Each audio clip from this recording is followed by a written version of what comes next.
সারা ভারত তাকে এই নামে ডাকে। তবে সেই নামে আর বিরাট কোহলিকে ডাকা যাবে না।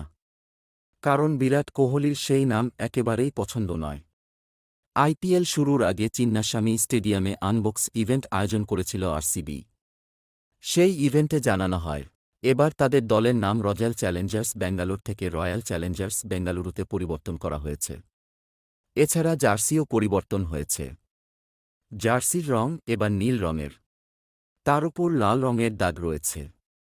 বিরাট কোহলিকে দেখা গিয়েছে সেই ইভেন্টে।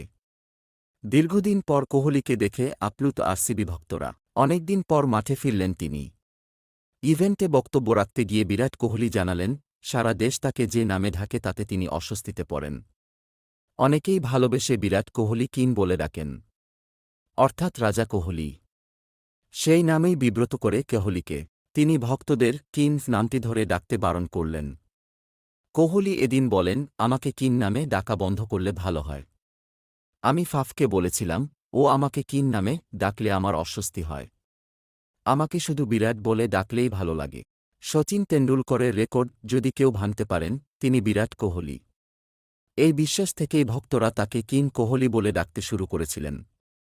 কোহলির এমন আবেদনের পর ভক্তরা তা রাখবেন কি না বলা মুশকিল। তবে তার সতীর্থরা হয়তো তাকে আর কিং বলে ডাকবেন না। যদি ভিডিওটি ভালো লেগে থাকে তাহলে চ্যানেলটিকে লাইক, শেয়ার, সাবস্ক্রাইব করে পাশে থাকবেন এই রকম ভিডিও পেতে।